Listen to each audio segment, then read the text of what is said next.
మొన్న ప్రవల్లిక ఎస్ఐపై అసభ్యంగా ఆమెని తాకుతూ అంటే భయపెట్టి మానసికంగా కృంగిపోయేలా చేయాలనుకుంటున్నారా? ఇది ఇప్పుడు మొదలైంది కాదు. ఇంతకుముందు మీకు గుర్తుంటే జగన్మోహన్ రెడ్డి ఆయన పోలీసు విషయంలో బట్టలు ఉడదీస్తా, సినిమాలు చూపిస్తా అని మాట్లాడుతూ మహిళా ఉన్నతాధికారులు ఐపీఎస్లుగా ఉన్న చోటుకు వెళ్ళి ఆయన ఈ కామెంట్లు చేశాడు. అంటే ఎంత దారుణమైన కామెంట్లు అవి. ఇవాళ నేరుగా దాడులు చేస్తున్నారు. మరో చోటుకి వెళ్ళినప్పుడు ఎస్పీ మీదకి జగన్మోహన్ రెడ్డి ఉన్న కాన్వాయ్లో వెహికల్ నేరుగా ఆయన మీదకే పోయే ప్రయత్నం. అంటే పోలీసు వ్యవస్థ మీద అంటే వాళ్ళు మీరు చెప్పినట్టు వినారా లేకపోతే లా అండ్ ఆర్డర్ ప్రొటెక్ట్ చేయాలా? పోలీసులు ఎవరు చెప్పినట్టు వినడానికి కాదు, వాళ్ళకు ఒక బాధ్యత, ఒక డ్యూటీ వేసినప్పుడు దాన్ని నిర్వర్తించడానికి వాళ్ళు ప్రయత్నం చేస్తారు. సో దాన్ని కూడా మీరు చెయ్యనివ్వరు. పైగా భయపెట్టాలని ప్రయత్నం. మీకు ఎస్ఐలు, సిఐలు, ఏఎస్ఐలు, కానిస్టేబుల్, మొన్న కూడా 2 కానిస్టేబుళ్ళు గాయపడ్డారు. వాళ్ళు ఇంకా హాస్పిటల్లో ఇప్పుడు నిన్నే డిశ్చార్జ్ అయ్యారు. సో దీని మీద ప్రభుత్వం సీరియస్గా ఆలోచించాలి. పోలీసులు విధులు నిర్వర్తించాలా, నిర్వర్తించక్కర్లేదా? వాళ్ళను వాళ్ళు కాపాడుకోవాలా? ఈ రౌడీ మోకలను ఆపడంలో వాళ్ళను ఏమన్నా అయితే దీని మీద ప్రభుత్వం సీరియస్గా ఆలోచించాలి. హోంమంత్రి సీరియస్గా ఆలోచించాలి. అవసరమైతే ఎక్స్ట్రా ఫోర్సెస్ తీసుకురావాలి. ఇప్పుడు మహిళా అధికారులని డ్యూటీకి వెయ్యకండి అని చెప్పలేము. ఎందుకంటే they are in police force. వాళ్ళు ఎక్కడైనా డ్యూటీ చేయాల్సి వస్తుంది. వాళ్ళు దానికి ట్రైన్ అవుతారు, ఆ ఓత్ తీసుకుంటారు, డ్యూటీలోకి వస్తారు. తెలియదు కదా ఇట్లా రౌడీ మోకలు మొత్తం గుంపులుగా వచ్చి మీద పడతారని. ఇదంతా ఈ డిఎస్సికి సంబంధించి ఆడుతున్న ఒక నాటకంలో భాగంగా 175 నియోజకవర్గాల్లో ర్యాలీలు అని చెప్పి చేసిన నిన్న ప్రయత్నం, దానికి సక్సెస్ అయిపోయిందని వాళ్ళు భజన కొట్టుకుంటున్నారు అనుకోండి, అదే వేరే విషయం. అందులో నేను ఇంతకుముందు మీకు వరుసగా ఇది డిఎస్సి మీద మనం చేస్తున్న డిబేట్స్లో ఇందులో నిజం ఏంటంటే ప్రజలకు తెలియాలి. అభ్యర్థుల కుటుంబాల్లో ఎవరైనా ఈ ట్రాప్లో పడితే వాళ్ళకి తెలియాలి. కానీ నిన్న బయటకు వచ్చిన ఇంకొక విషయం ఏంటంటే ఈ నిరసనలకు తీసుకొచ్చిన ర్యాలీల్లో ఉన్న వాళ్ళు ఎవరంటే మనకి ఇతర రాష్ట్రాల నుంచి వలస కార్మికులు వస్తారు. బీహారు, ఒడిశా, జార్ఖండ్. వాళ్ళని గ్యాదర్ చేసి వాళ్ళని ఒక టీమప్ చేసి మనిషికి 200 నుంచి 300 రూపాయలు ఒక బిర్యానీ ప్యాకెట్ ఇవ్వడానికి ఒప్పందం చేసుకుని వాళ్ళు ఇంకా మిగతా వాళ్ళు ఎవరన్నా ఉంటే వాళ్ళని తీసుకొచ్చి ర్యాలీలో కూర్చోబెట్టారని. అసలు అక్కడ కొంతమందికి ఎందుకు వచ్చామో ఏం జరుగుతుందో కూడా తెలియదు. ఏం తెలుస్తుంది జార్ఖండ్ వాడుకో, బీహార్ వాడుకో? భాష తెలియదు, గోల్ తెలియదు, గొడవ ఏం తెలియదు. ఊరికే వస్తాడు, వాళ్ళతో పాటు వాళ్ళకి వైసీపీ జెండాలు ఇచ్చారు. అదొకటి. ఇంకొకటి పోలీసులు గమనించింది ఏంటంటే ఎస్పీ దృష్టికి ఆలస్యంగా వెళ్ళింది ఏంటంటే కొంతమందికి సఫారీ యూనిఫామ్లు వేసి బ్యాడ్జెస్ ఉండవు. చూసేవాళ్ళు ఏమనుకుంటారు? వాళ్ళని పోలీసులు అనుకుంటారు. ప్రైవేట్ సైన్యం, ప్రైవేట్ సెక్యూరిటీకి సఫారీ డ్రెస్సులు వేసి తీసుకొచ్చి ఇందులో వదిలేశారు. వాళ్ళు వాకీ టాకీలు పట్టుకుని హంగామా చేస్తుంటే పోలీసులకు డౌట్ వచ్చింది, వీళ్ళెవరో మన వాళ్ళలా లేరు ఎవరు అని చెప్పి కంప్లైంట్ చేస్తే అది ఎస్పీ దాకా వెళ్తే వాళ్ళకి మీకు శిక్ష పడుతుంది ఇక్కడి నుంచి వెళ్ళకపోతే అంటే అప్పుడు అక్కడి నుంచి పరిగెట్టారు. అది వీళ్ళు చేస్తున్న నిరసనలు, ఈ ఉద్యమాలు తీరు.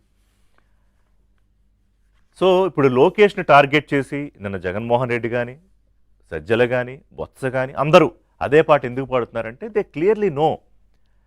లోకేష్ కనుక ఆయన టార్గెట్ చేయకపోతే ఇప్పుడు లోకేష్ రాజీనామా చేయాలనే కదా డిమాండ్. సో ఎందుకు రాజీనామా చేయాలి? స్కామ్ జరిగిందని. ఏ స్కామ్ జరిగింది? లిక్కర్ స్కామా, శాండా, లేకపోతే ల్యాండా, మైనింగా? ఏం జరిగింది స్కాము? అవన్నీ మీ హయాంలో కదా జరిగాయి. డిఎస్సి లీకేజ్ అని అంటున్నారు జగన్మోహన్ రెడ్డి నిన్న ట్వీట్లో పెట్టినప్పుడు కూడా. అసలు డిఎస్సిలో లీకేజ్ అవ్వడానికే టెక్నికల్గా అవకాశం లేదని 100 సార్లు ఇక్కడ చర్చలు మాట్లాడుకున్నాం, నిపుణులు చెప్పారు, అధికారులు చెప్పారు. ఆ విషయానికి తెలియపోతే ఎలాగా?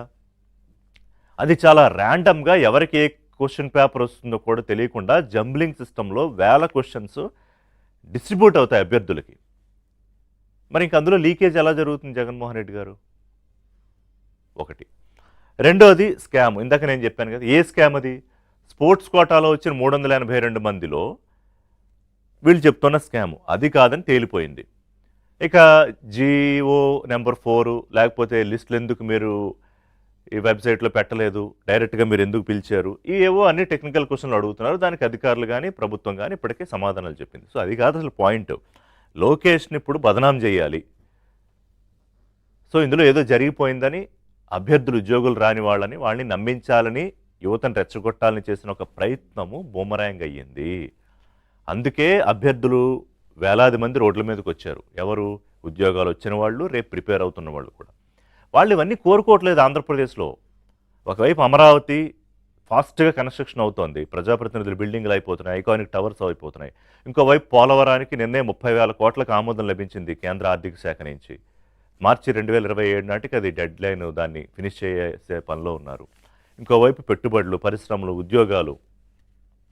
సరే, కొంత రెవెన్యూ పరంగా ఇబ్బందులు ఉంటే దాన్ని ప్రభుత్వం బ్యాలెన్స్ చేసుకుంటోంది, సంక్షేమం చేసుకుంటూ ఉంది. కానీ ఇదంతా ప్రాక్టికల్గా సక్సెస్ఫుల్గా జరిగిపోతే ఎవరి రాజకీయ మనుగడకి ప్రాబ్లం? ముఖ్యంగా రెడ్ బుక్ అని ఏదైతే ఎన్నికల ముందు చెప్పారో లోకేష్, ఇంకా ఆ రెడ్ బుక్ ఓపెన్ చేయనేలేదు పూర్తిగా. ఓపెన్ చేస్తే వీళ్ళందరూ ఇంకా బయట ఎందుకు తిరుగుతారు? స్కాముల్లో ఇరుక్కున్న వాళ్ళు, అసెంబ్లీలో బూతులు మాట్లాడిన వాళ్ళు, పార్టీ ఆఫీసుల మీద దాడి చేసిన వాళ్ళు, వీళ్ళందరూ బయట తిరగరు కదా. వెళ్ళి నరికేయండి అని చెప్పి యువతని రెచ్చగొట్టేవాళ్ళు.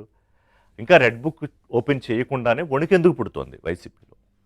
అర్థమైపోయింది రాజకీయ భవిష్యత్తు. సో అది లొకేషన్ టార్గెట్. ఇక సిబిఐ కేసులు అడుగుతున్నారు జగన్మోహన్ రెడ్డి గారు, సిబిఐ విచారణ. How funny! సిబిఐ 11 ఛార్జ్ షీట్లు జగన్మోహన్ రెడ్డి గారి మీద ఉన్నాయి 12 ఏళ్ల నుంచి. అన్ని కేసులు కలుపుకుంటే 30-40 ఉన్నాయి. ఈడీ, సిబిఐ, మిగతా కేసులు అన్నీ కలుపుకుంటే. పోనీ సిబిఐ గురించి మాట్లాడుకుందాం. మీరు డిమాండ్ చేసుకోండి జగన్మోహన్ రెడ్డి గారు, సెల్ఫ్ డిమాండ్ చేయండి. నా మీద ఉన్న కేసులన్నీ సత్వర విచారణ చేసి నన్ను ఎక్విటల్గా ప్రూవ్ చేసుకుంటాను నేను, విచారణ చేయండి అని ఎందుకు అడగరు మీరు? లేని స్కామ్ మీద విచారణ చేయమని అడుగుతున్నారు కదా. మరి క్విడ్ ప్రోకో మీద ఉన్న కేసుల మీద విచారణ చేయమని ఎందుకు అడగరు? జగన్మోహన్ రెడ్డి గారు, సజ్జల గారు, బొత్స గారు అడగచ్చు కదా. అడిగితే ఏమవుతుందో తెలుసు కదా, అందుకని అడగరు.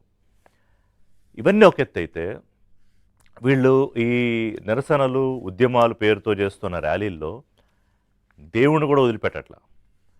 నిన్న పవన్ కళ్యాణ్ చాలా సీరియస్ అయ్యి దీని మీద యాక్షన్ తీసుకోండి కన్సర్న్ పార్టీస్ మీద అన్నారు. ఎందుకంటే తిరుమలలో నిత్యం వినిపించే గోవిందనామస్మరణ మీకు తిరుమల కొండ మీద అడుగు పెట్టగానే చెవులో పడుతుంది.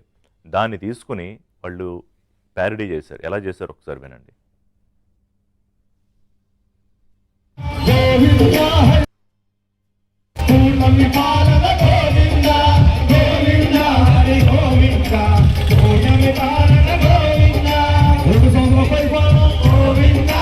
ఇచ్చిన మాటలు గోవింద, కట్టిన కోటలు గోవింద, ఎప్పులన్నీ గోవింద, గోవింద హరి గోవింద, నూతని పాలన గోవింద, గోవింద హరి గోవింద, సోయమి పాలన గోవింద, పెళ్లి కానుక గోవింద, వందిల పదివేలు గోవింద, నిరుష్టేద బుద్ధి గోవింద, ఆడబిడ్డది గోవింద,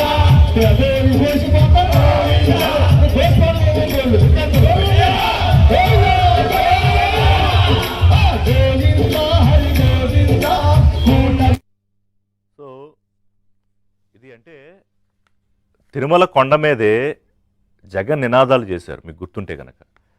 వాళ్ళకి ఇది పెద్ద విషయం కాకపోవచ్చు, కానీ కోట్ల మంది భక్తుల సంగతి ఏంటి, వాళ్ళ మనోభావాల సంగతి ఏంటి, అవి మనకు పట్టవు.